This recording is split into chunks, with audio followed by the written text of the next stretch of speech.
Hello everyone, welcome to KGTL 2.1. For today's lesson, we'll discuss basic properties of Korean nominals and adnominals. Starting from this lesson, we are going to delve into Korean grammar. We've talked about preliminaries in KGTL Chapter 1, so please review it first if you're a beginner in Korean.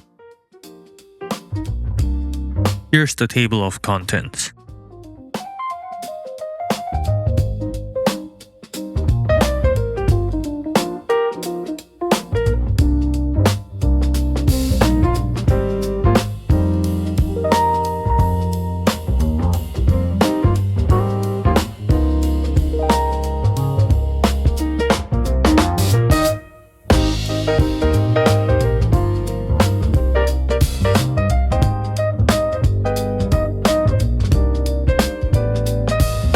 Compared to English, Korean nominals have broader subcategories than the English counterpart.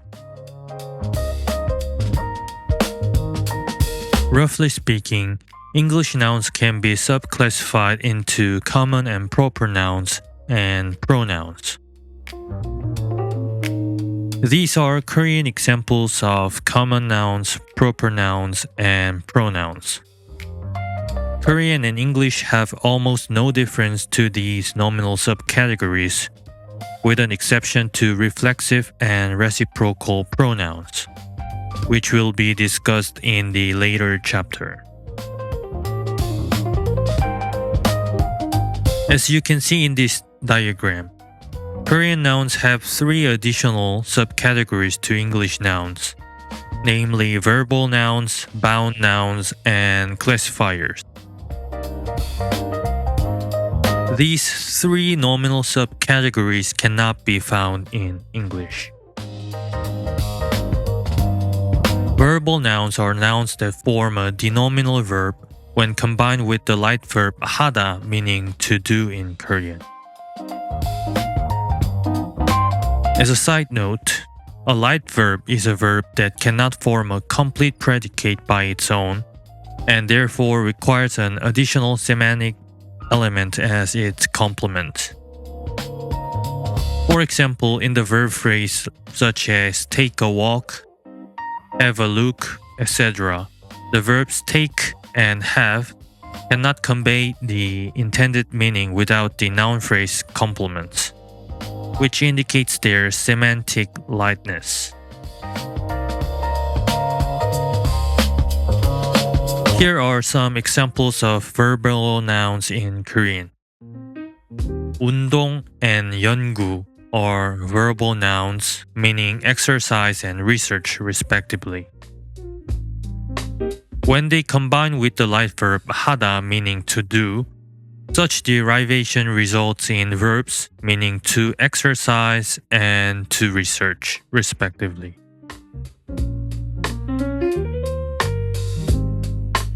Note that as the Chinese letters indicate, most of the verbal nouns are Sino-Korean.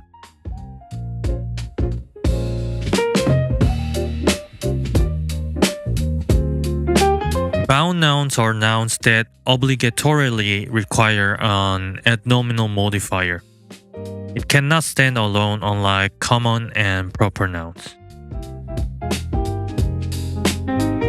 For example, the bound nouns 곳 and 때, indicating some kind of place and time, have to combine with a modifier phrase to become a grammatical noun phrase, such as in 자는 곳, meaning a place to sleep.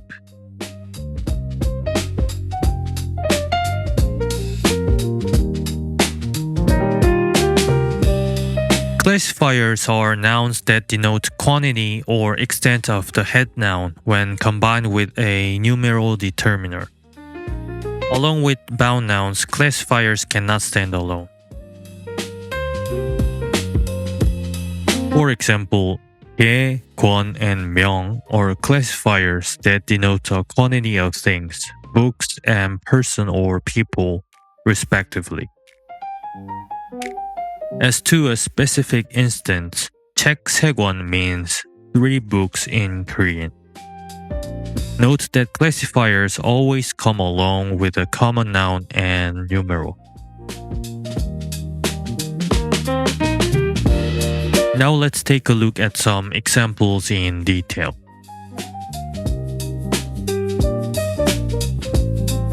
In the example A, the verbal noun 공부, meaning study, forms a full noun phrase. By contrast, in the example B, the same noun forms a verb 공부하다, meaning to study, with the light verb 하다, meaning to do.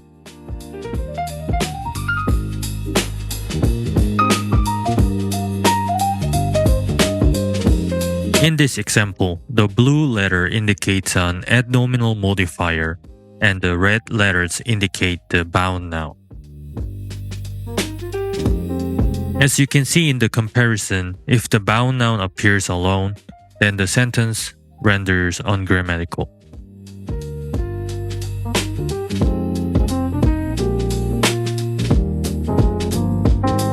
In this example concerning a classifier 권, the blue letters indicate a numeral determiner, meaning 1, and the red letters indicate the classifier that agrees with the common noun in discussion. Similar to bound nouns, classifiers require both numeral and common noun.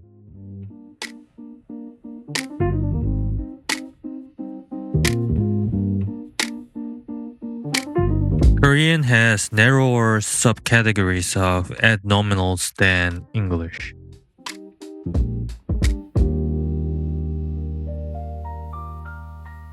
English adnominals consist of adjective phrases, determiners, genitive noun phrases, relative clauses, and appositives.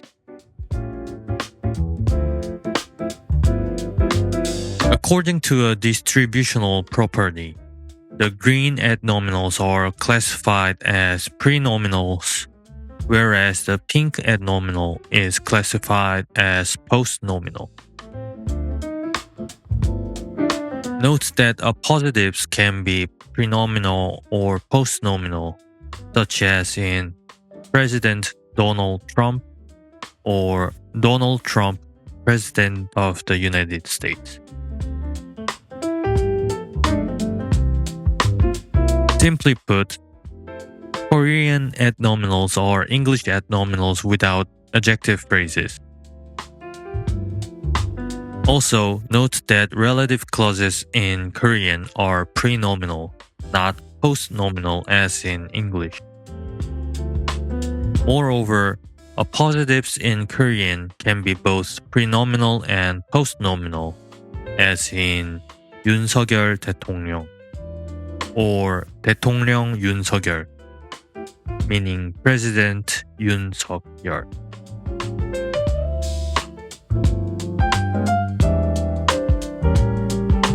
Adnominals in Korean can be classified into other subcategories, and this will be discussed in the advanced section.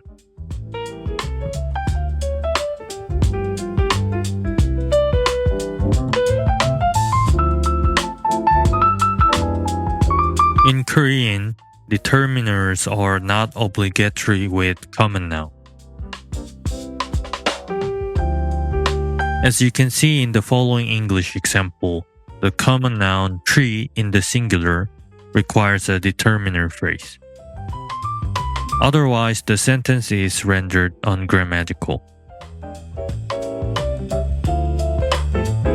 By contrast, in the Korean counterpart, the predicative complement noun phrase 나무 does not require any determiner phrase. Generally, the definiteness of noun phrase depends on a specific context. Then a question arises: how can we clearly distinguish between indefinite and definite references of a noun? This will be discussed in the advanced section.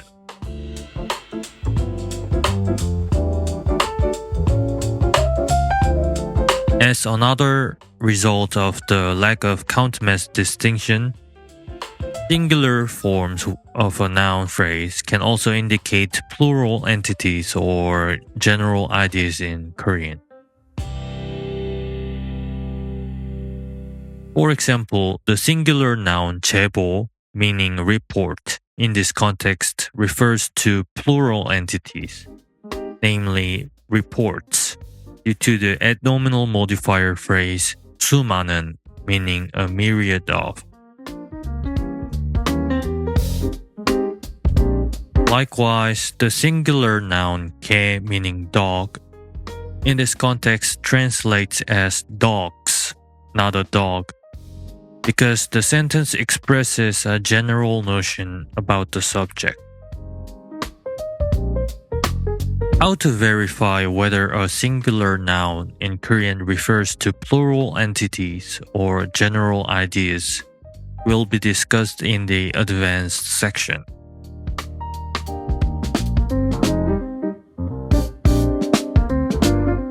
When it is necessary to specify the plurality of a noun, the plural marker 을 is used.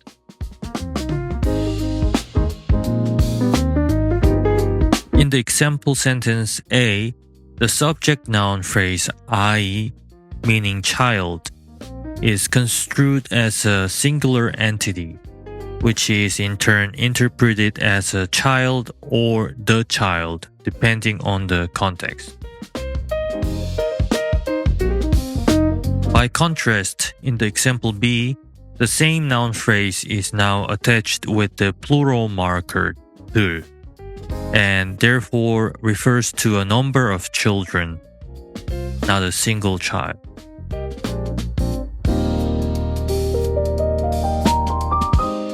Unlike English, Korean verbs share the same form regardless of the subject's number.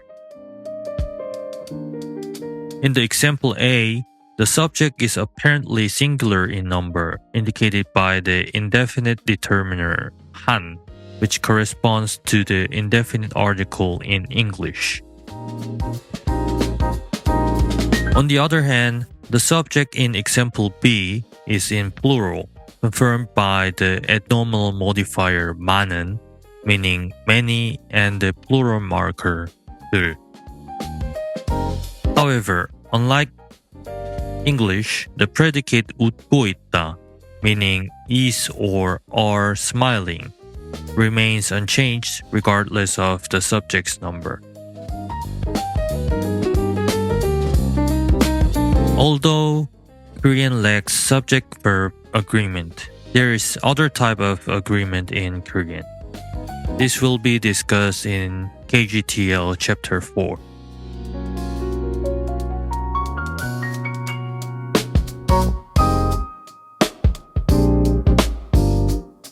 In terms of syntax, Korean does not have adjectives.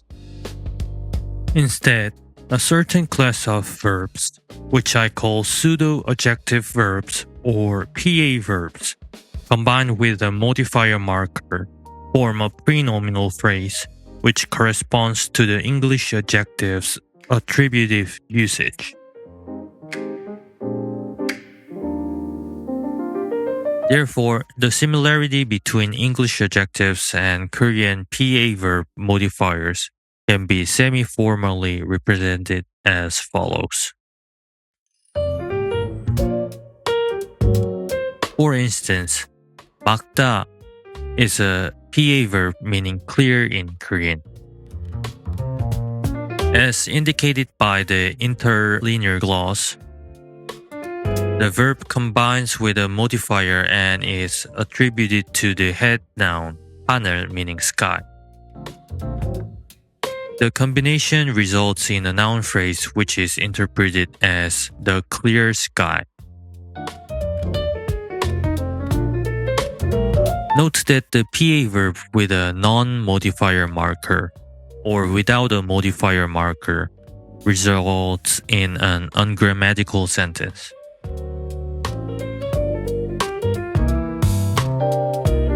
On the other hand, PA verbs can also be used predicatively, just like English. For example, 상쾌하다 is a PA verb meaning refreshing. Therefore, the Korean sentence 공기가 상쾌하다, which is a combination of the subject noun 공기 meaning air, marked with a nominative case marker 가, and the predicate 상쾌하다, results in the meaning the air is refreshing. The following tree structure illustrates the comparison between Korean PA verbs and English adjectives in a predicative use. S means sentence and MP and VP mean noun phrase and verb phrase, respectively. The triangle indicates that the internal structure of a phrase is underspecified. This indicates that the phrase can be analyzed further in detail.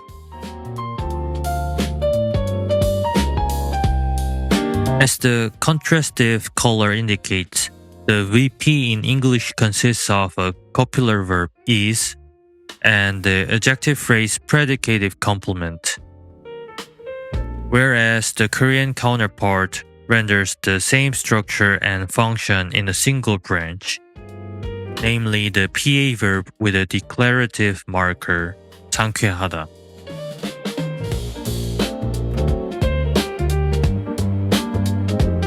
We've seen that PA verbs in Korean require a modifier marker to enable its attributive function. As the three structures illustrate, adnominal modifiers in Korean precede the head noun phrase and specify the information about it. The Korean modifier parallels with the adjective phrase in English with respect to the tree structure. One qualification is that the PA verb with a modifier marker is analyzed as a sentence that lacks a noun phrase. This is indicated by the notation S/NP.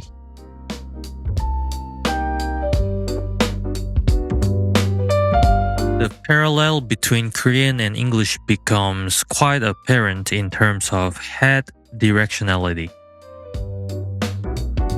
English is a head initial language with a SVO word order.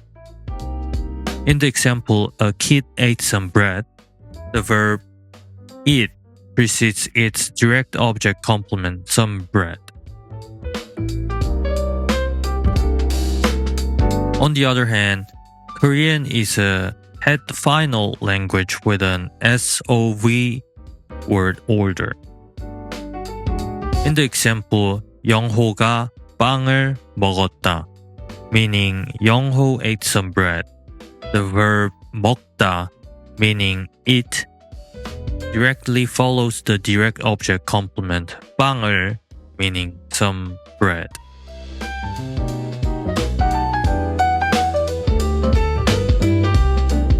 Taking the head directionality into account, adnominal phrases in Korean can be construed as a subject-relative clause in English.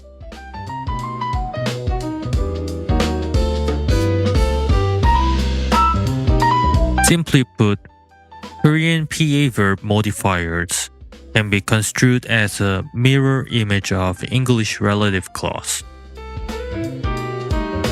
The only difference is that relative clauses in English are post-nominal, whereas in Korean, it is pre-nominal.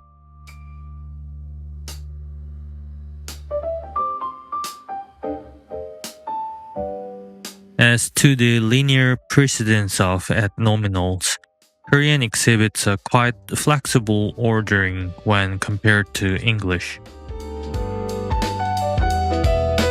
For example, both examples, 맑은 그 하늘 and 그 맑은 하늘, translate into the same noun phrase, the clear sky in English. However, note that in the example 1, the PA verb modifier precedes the determiner, whereas in the example 2, it follows the determiner. As shown in the tree structures, both cases are grammatical given that the determiner phrase and the modifier phrase precede the head noun 하늘, resulting in the same interpretation, the clear sky.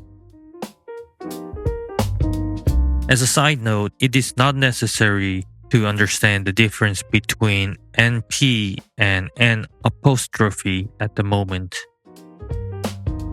But just in case you are curious, I suggest you to check out X-bar syntax from other references. The N apostrophe is read as N bar, and roughly put, this is a noun phrase that requires a DP specifier to form a full NP.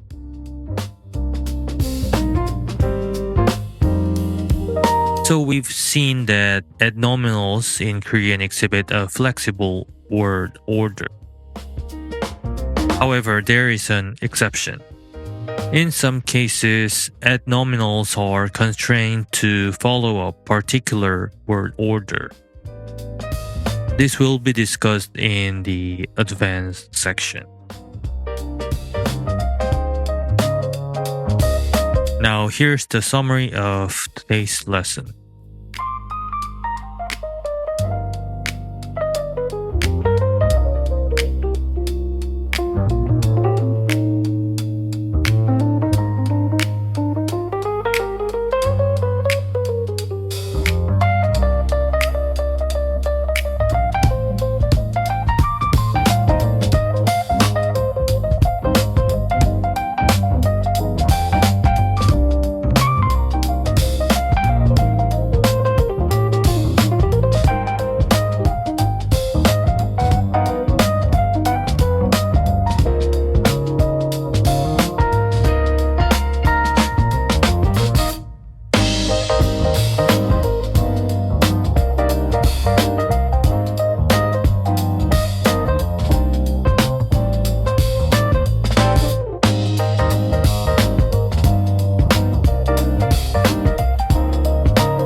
Thanks for watching, and I'll see you in the next lesson.